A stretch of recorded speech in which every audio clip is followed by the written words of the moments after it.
Na noite de 15 para 16 de dezembro de 2020, na pequena cidade francesa de Cagnac-les-Mines, a noite passou tranquilamente para a maioria de seus habitantes. No entanto, por volta das 11 da noite, dois vizinhos foram assustados por um grito agudo e breve de uma mulher, um som que quebrou a quietude habitual desta área residencial. Ambas as testemunhas o descreveram como uma interrupção abrupta, o grito cortado no meio da frase "preste atenção a este momento". Aquele grito se tornaria o único rastro audível daquela noite. Ao mesmo tempo, na casa do Jubilhar, o filho de 6 anos mais tarde disse aos investigadores que seus pais estavam discutindo alto. Embora ele não tenha conseguido se lembrar exatamente sobre o que era a disputa, o fato de uma briga ter ocorrido confirmou as observações dos vizinhos. O menino não deu muita importância na época, já que conflitos na família já haviam acontecido antes, mas esta instância marcaria o início de toda a investigação. O comportamento de Cédric Jubilhar naquela noite levantaria questões mais tarde. Ele não parecia angustiado e, de acordo com os investigadores, agiu de forma calma demais. É impossível reconstruir suas emoções em detalhes completos, mas o que foi registrado no arquivo do caso é a ausência de qualquer sinal de pânico. Então, no silêncio de uma noite de dezembro, ninguém percebeu que naqueles minutos um evento estava se desenrolando que determinaria anos de investigações, buscas e disputas. Esta foi a noite em que tudo foi decidido. No entanto, ninguém ao redor entendeu a escala do que estava prestes a acontecer. Olá a todos, antes de mergulharmos na história de hoje, só quero pedir para você clicar no botão de inscrever-se, dar um curtir neste vídeo e deixar um comentário abaixo. Eu me esforço muito para trazer a vocês casos reais e verdadeiros de crimes de todo o mundo, apenas histórias autênticas aqui. O apoio de vocês realmente ajuda o canal a crescer e eu realmente aprecio qualquer interação. Após aquela noite de dezembro, a atenção da investigação imediatamente se voltou para a mulher cujos gritos haviam sido ouvidos. Delphine Jubilhar nasceu em Gaillac em 1987. Ela trabalhava à noite como enfermeira e equilibrava essa agenda com o cuidado de dois filhos. A família vivia na pequena cidade de Cagnac-les-Mines, onde a vida parecia previsível e tranquila: casa, trabalho, filhos. Essa rotina dava a impressão de estabilidade. É importante notar aqui que o perfil dela nos documentos correspondia totalmente às descrições dadas por aqueles próximos a ela. Delphine é independente, calma e organizada o suficiente para lidar com a agenda exigente, mas em 2020 ela havia decidido se divorciar do marido. As razões não foram oficialmente divulgadas, mas seus advogados enfatizaram que o casal planejava encerrar o relacionamento amigavelmente. No entanto, as tensões em casa permaneciam. Diferentes visões sobre o futuro e conflitos cotidianos estavam se acumulando gradualmente. O contraste entre a imagem familiar de Delphine e o que aconteceu em seguida se tornou uma das primeiras perguntas para os investigadores. A mulher descrita como responsável e dedicada aos filhos de repente desapareceu. E foi precisamente essa discrepância que se tornou o ponto de partida para analisar os eventos subsequentes. A manhã de 16 de dezembro marcou o momento em que a história de Delphine chamou a atenção da polícia pela primeira vez. Logo após as 7 da manhã, Cédric Jubilhar ligou para o serviço de emergência e relatou que sua esposa estava desaparecida há várias horas. Ele afirmou que a viu pela última vez tarde na noite anterior, mas só notou sua ausência durante a madrugada. Ele não conseguiu especificar um horário preciso, oferecendo em vez disso o intervalo entre 11 da noite e 2 da manhã.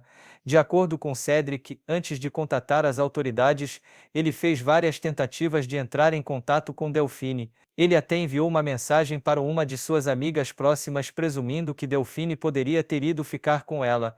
Essa amiga foi quem recebeu uma mensagem dele pedindo para ela avisar Delphine que ela deveria voltar para casa.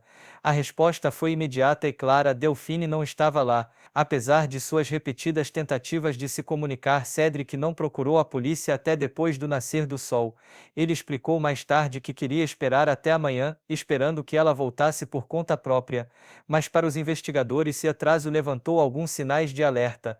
Quando alguém desaparece de repente, o momento é tudo, e esperar várias horas antes de relatar é, no mínimo, incomum. Eu tenho que dizer que essa grande lacuna em sua linha do tempo parece estranha. Definitivamente levanta algumas questões sérias. A polícia chegou prontamente. A varredura da casa e do quintal não encontrou sinais de que Delphine havia saído durante a noite. O carro dela ainda estava na garagem, seus pertences estavam intocados e os dois filhos estavam dormindo. Policiais notaram que nada na casa sugeria que ela estivesse planejando sair, especialmente não no meio da noite e certamente não sem dizer nada.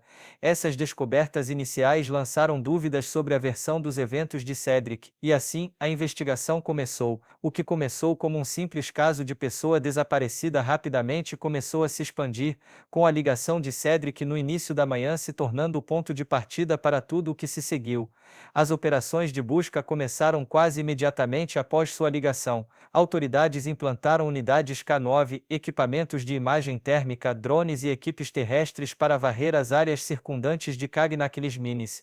Moradores locais se uniram rapidamente formando grupos de busca e oferecendo seu tempo como voluntários. Em apenas alguns dias, perto de 1.000 pessoas estavam vasculhando terrenos acidentados, encostas íngremes, trilhas estreitas, áreas que exigiam extrema cautela e uma busca detalhada. E aqui está a pergunta crítica: Delphine poderia ter navegado por esse tipo de terreno à noite sem iluminação, completamente sozinha, em um desses pontos de difícil acesso? Os investigadores encontraram seus itens pessoais, um telefone, pedaços de roupa e uma faca. A área não tinha luz artificial, e os objetos estavam espalhados como se alguém os tivesse jogado, não deixado cair enquanto caminhava.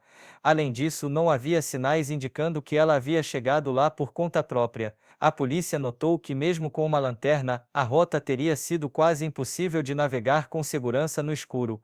Peritos forenses examinaram os dados do telefone dela. O sinal final veio na manhã de 16 de dezembro, a pouco mais de 1 milha de sua casa. O dispositivo transmitiu coordenadas e de repente desligou-se, não por causa de uma bateria descarregada, mas pelo que parecia ser uma interrupção súbita e intencional. Essa quebra abrupta no sinal se tornou uma peça importante neste quebra-cabeça em desenvolvimento. Juntos, os pertences espalhados, a falta de qualquer rota rastreável e o comportamento estranho do telefone pintaram um quadro que não se parecia em nada com um desaparecimento voluntário. O layout da cena e os dados técnicos começaram a apontar para uma possível interferência externa, uma mudança que alterou completamente a direção do caso. Os investigadores também analisaram de perto a lanterna. Não havia evidências de que ela tivesse sido usada, nem quando ela supostamente saiu de casa, nem mais tarde.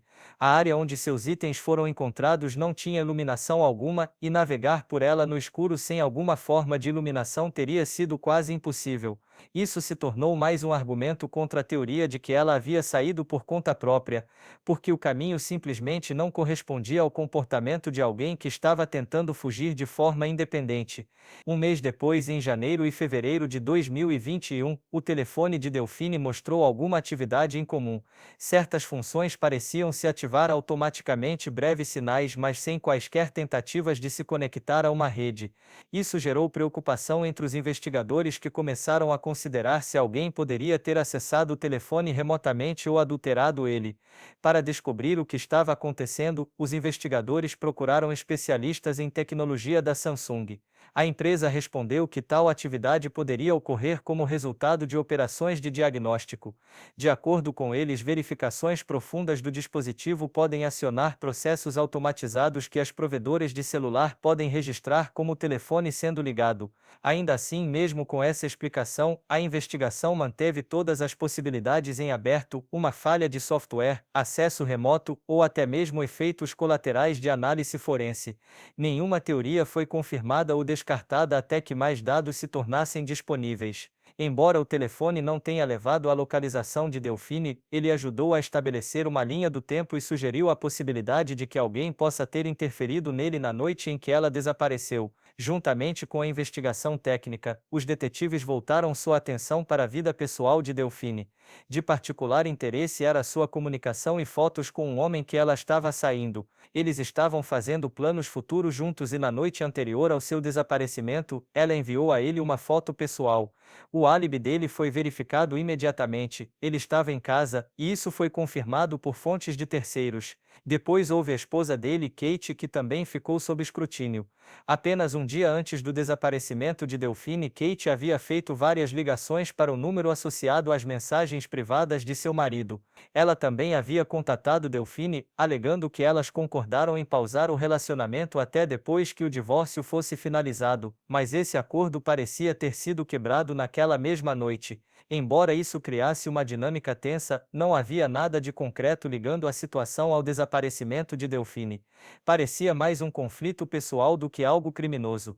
Outro homem também surgiu na investigação, alguém previamente envolvido em um incidente de carro com a família Jubilar. Apesar de suas tensões passadas, seu envolvimento foi descartado rapidamente com um álibi sólido apoiado por dados externos. Vizinhos mencionaram uma van que havia sido estacionada perto da casa de Delphine por vários dias. Investigadores rastrearam o proprietário e conduziram uma entrevista. Após comparar horários e rotas de viagem, nenhuma ligação com o caso foi estabelecida. Quase todas as pistas tiveram que ser investigadas minuciosamente. Uma após a outra, elas foram descartadas: falta de motivo, álibis à prova de balas e linhas do tempo inconsistentes. No final desta fase, ficou claro que nenhum dos indivíduos periféricos oferecia uma direção clara para a investigação.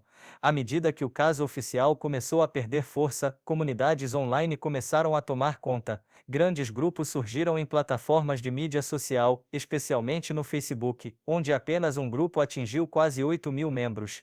Todos os dias as pessoas postavam teorias, analisavam a mídia, debatiam depoimentos de testemunhas e discutiam esforços de busca. Usuários tentavam montar o quebra-cabeça, mas sem acesso aos arquivos reais do caso, a maior parte se transformou em barulho em vez de insight útil. Sejamos honestos, embora esses grupos mantivessem a atenção pública viva, eles fizeram mais para instigar confusão do que para apoiar a investigação real. Algumas das postagens que começaram a circular online eram baseadas em especulação, fatos distorcidos ou conclusões completamente erradas.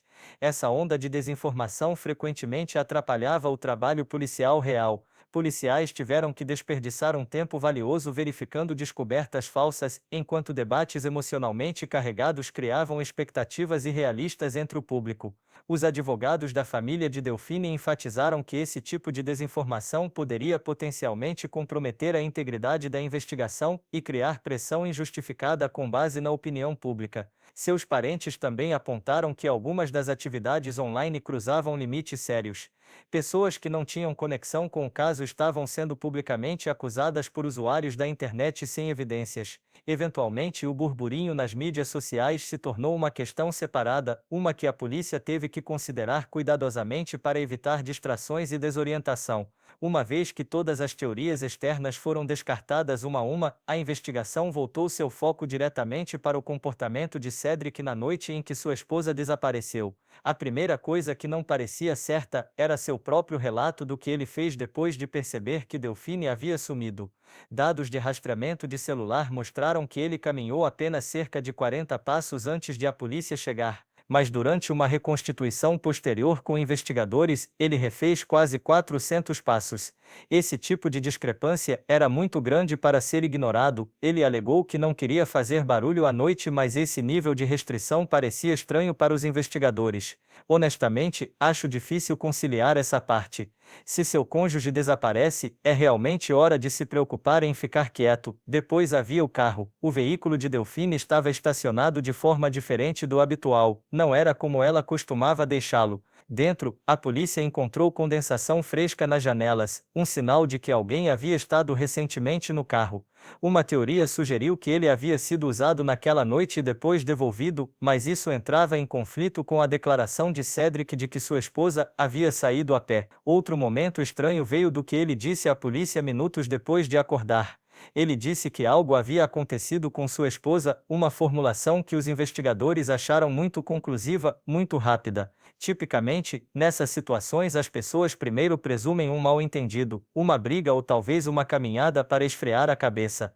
Mas pular direto para a ideia de que algo sério havia ocorrido levantou suspeitas. À medida que os interrogatórios continuavam, as inconsistências começaram a se acumular. Os horários que ele mencionou não se alinhavam com os carimbos de data-chora digitais. Algumas partes de sua história mudaram de uma declaração para outra. Sua explicação para o momento de suas ligações e múltiplas tentativas de contatar Delphine estava incompleta. Registros telefônicos mostraram que ele fez 180 tentativas de contatá-la, mas todas elas ocorreram antes de ele pedir ajuda e antes de ele verificar a casa minuciosamente. Esse padrão anormalidades comportamentais, detalhes variáveis e dados técnicos não correspondendo à história gradualmente empurrou Cedric para o centro da investigação. Os detetives ainda precisavam de provas mais fortes. Mas mesmo a essa altura, estava ficando claro que suas ações naquela noite eram uma peça crítica do quebra-cabeça. No verão de 2021, os investigadores haviam esgotado todas as pistas externas, e o foco deles se voltou totalmente para o marido. Em 16 de junho, Cedric foi levado sob custódia e oficialmente nomeado como suspeito no crime envolvendo Delphine e a ocultação de seus restos mortais. A prisão foi repentina.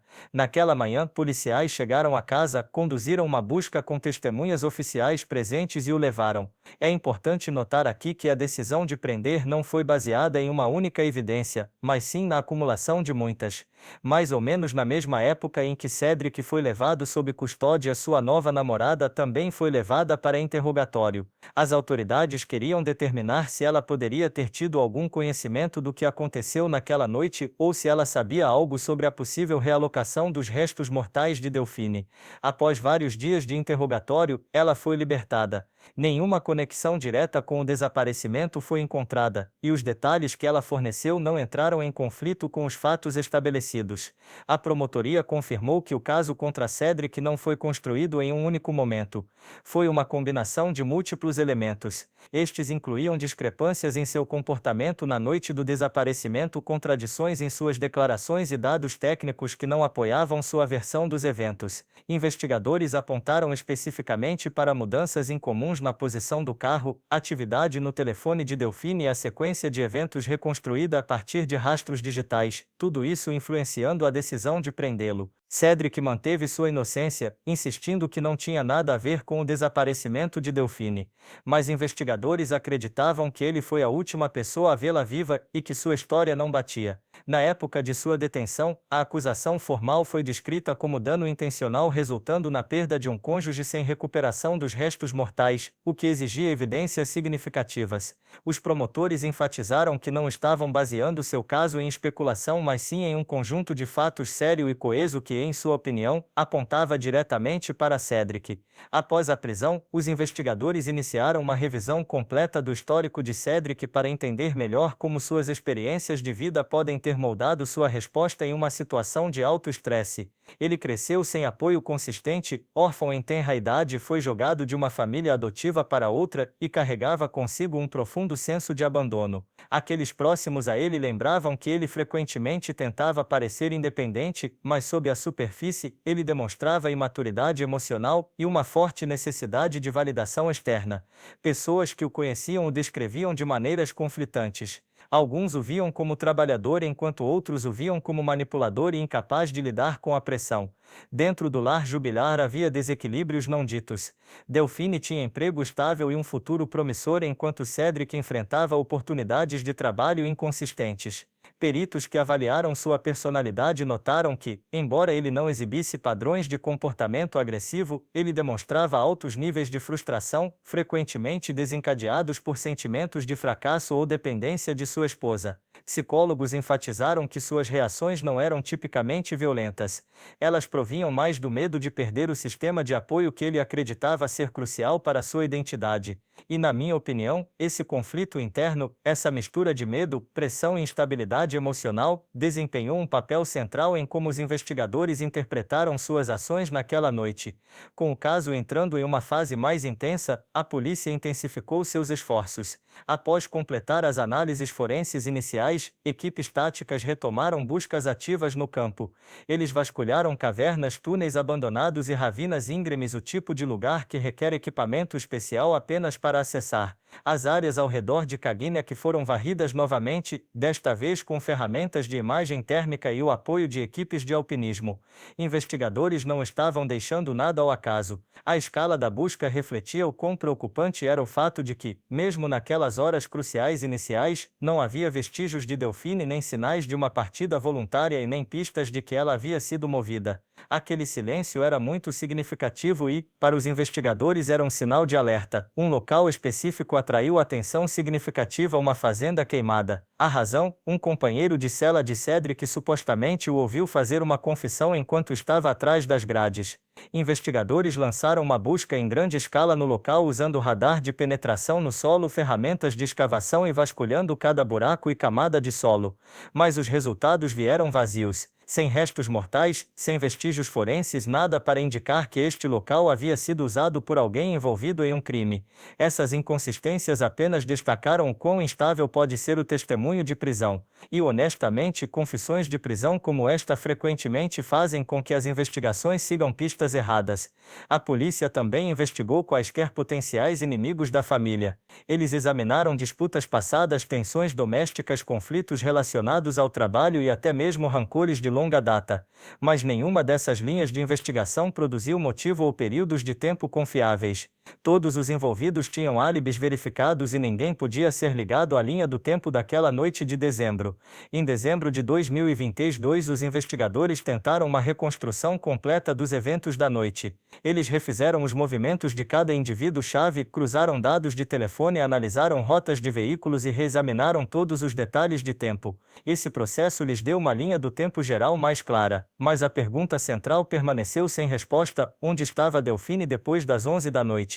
Apesar da análise minuciosa, nenhuma teoria alternativa pôde explicar o desaparecimento e a zona de busca continuou sem produzir pistas sólidas. A investigação então se voltou para veículos conectados a pessoas no círculo íntimo de Cedric. O primeiro da lista foi um carro de um de seus amigos. Dentro, investigadores encontraram pequenas quantidades de sangue e vários fios de cabelo. Isso desencadeou uma revisão forense mais aprofundada. Mas após o teste, peritos confirmaram que o material biológico pertencia ao proprietário do carro e a membros de sua família. Os vestígios menores foram atribuídos ao uso diário e não houve conexão com o caso de Delphine. Essa pista acabou sendo um beco sem saída. Ainda assim, os investigadores seguiram outra pista potencial: um veículo branco que o mesmo companheiro de cela alegou que Cedric mencionou especificamente. De acordo com ele, Cedric descreveu uma marca e modelo supostamente usados para transportar o corpo. A polícia revisou todos os veículos correspondentes na área. Nenhum cruzou o caminho da potencial cena do crime. Nenhuma rota suspeita foi identificada, e todos os proprietários tinham álibis sólidos. Isso lançou sérias dúvidas sobre a precisão do relato de prisão. Enquanto isso, o teste de DNA estava enfrentando limitações significativas. Sem um corpo não havia amostra de controle de Delphine. Isso significava que qualquer material biológico encontrado não poderia ser comparado de forma confiável. Embora o equipamento de laboratório pudesse detectar vestígios, era tecnicamente impossível confirmar se eles tinham alguma conexão com o caso ou eram simplesmente contaminantes de fundo. E é importante ressaltar que sem um ponto de referência definitivo, esses testes raramente produzem algo conclusivo. Os investigadores também conduziram uma varredura forense completa do Peugeot que Delphine usava. A inspeção cobriu o porta-malas, cabine, tapetes e compartimentos internos. Não foram encontrados sinais de luta, movimento de objetos pesados ou tentativas de limpar material biológico. Registros de dados do carro não mostraram atividade noturna e nenhuma mudança significativa na quilometragem, diminuindo ainda mais a probabilidade de que ele tenha desempenhado algum papel em seu desaparecimento. Todas essas peças, o sangue, o cabelo, os registros do veículo e as declarações do companheiro de cela formaram uma cadeia de evidências circunstanciais. Elas exigiram uma investigação minuciosa, mas nenhuma delas levou a um avanço claro e verificável. E isso deixou o caso da promotoria ainda apoiado em um acúmulo de sinais indiretos em vez de prova forense concreta. Após a prisão de Cedric, sua equipe jurídica construiu uma estratégia de defesa em torno da ausência de evidências diretas. Eles protocolaram 7 moções separadas solicitando sua libertação, argumentando que mantê-lo sob custódia por um período tão prolongado não era mais justificado nesta fase da investigação. Mas a cada vez o tribunal negou o pedido, declarando que não havia motivos suficientes para alterar as condições de sua detenção. Seus advogados também argumentaram que as condições de seu confinamento estavam estavam infringindo seus direitos. De acordo com eles, o isolamento, a comunicação restrita e o status contínuo de suspeito estavam exercendo pressão indevida sobre ele. Essas alegações se tornaram parte de uma campanha pública mais ampla retratando Cedric como alguém detido sem justificativa sólida. Os promotores, por outro lado, se opuseram veementemente à sua libertação. Eles apontaram para contradições em suas próprias declarações, o risco potencial de ele influenciar testemunhas e preocupações de que ele pudesse ocultar informações que ainda estavam sob revisão. E eu acho que é importante reconhecer que em casos complexos como este as decisões judiciais são baseadas não apenas em evidências concretas, mas também em uma avaliação de riscos potenciais. Essa lógica ajuda a explicar por que o tribunal rejeitou repetidamente as moções de libertação. Os argumentos legais se arrastaram por meses. Ambos os lados continuaram reforçando suas posições, mas o resultado permaneceu inalterado. Cedric permaneceu sob custódia enquanto os investigadores avançavam com o caso. Em 2023, voluntários lançaram outra rodada de buscas, desta vez visando áreas que antes eram inacessíveis devido ao terreno íngreme. Infelizmente, esse esforço também ficou vazio, aprofundando a sensação de que este caso havia chegado a um impasse frustrante. E eu tenho que dizer, é difícil entender como esforços tão intensivos não descobriram sequer o menor rastro. À medida que a investigação se estabeleceu em uma fase estável, mas estagnada, os detetives deixaram clara sua posição. Foi o padrão de evidências circunstanciais, inconsistências e o comportamento de Cedric após o desaparecimento de Delphine que apontaram para seu envolvimento.